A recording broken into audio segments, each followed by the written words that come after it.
আজকে সৌদি আরবে একটি মর্মান্তিক ঘটনা ঘটেছে, যেই ঘটনাটি শুনলে আপনিও আঁতকে উঠবেন।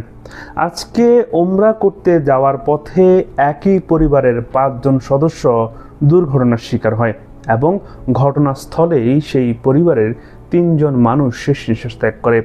অন্যদিকে বাকি 2 জন আহত হয়, তাদের অবস্থাও আশঙ্কাজনক।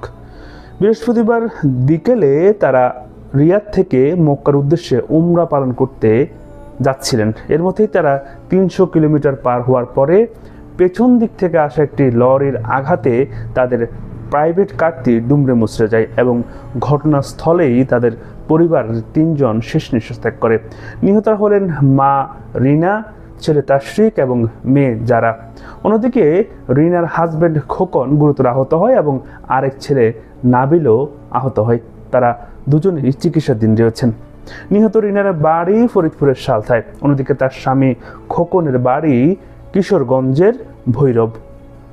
জানা যায় নিহত তাশরিক ফিনল্যান্ডের একটি কলেজে লেখাপড়া করতেন। তারা সবাই সম্ভ্রান্ত পরিবারের মানুষ। সৌদি আরবে দীর্ঘদিন থেকে তারা পরিবার নিয়ে বসবাস করে আসছে এবং খুব ভালো একটা অবস্থানে ছিল।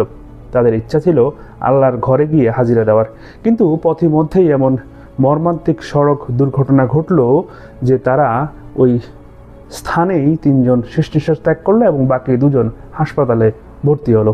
আসলে কার জীবনে যে কী আছে আর কার কপালে যে কী হবে সেটা আগ থেকেই কেউই বলতে পারে না। এই পরিবারটিও কিন্তু গতকাল পর্যন্ত ভাবতে পারেনি যে তাদের সাথে এমন একটি বড় ধরনের দুর্ঘটনা ঘটবে, যেখানে তাদের পরিবারের অর্ধেকের বেশি সদস্যকে তাদের হারাতে হবে। আমরা শুধু দূর থেকে এই পরিবারকে এখন দোয়াই করতে পারি এবং আর বাকি যারা প্রবাসী আছেন তাদের নিরাপত্তার জন্য আল্লাহর সৃষ্টিকর্তার কাছে, আল্লাহর কাছে পানা চাইতে পারি এবং আমরা যাতে সবাই নিরাপদে নিশ্চঞ্চলভাবে প্রবাস জীবন কাটাতে পারি সেই দোয়া মহান সৃষ্টিকর্তার কাছে করি। সকলে ভালো।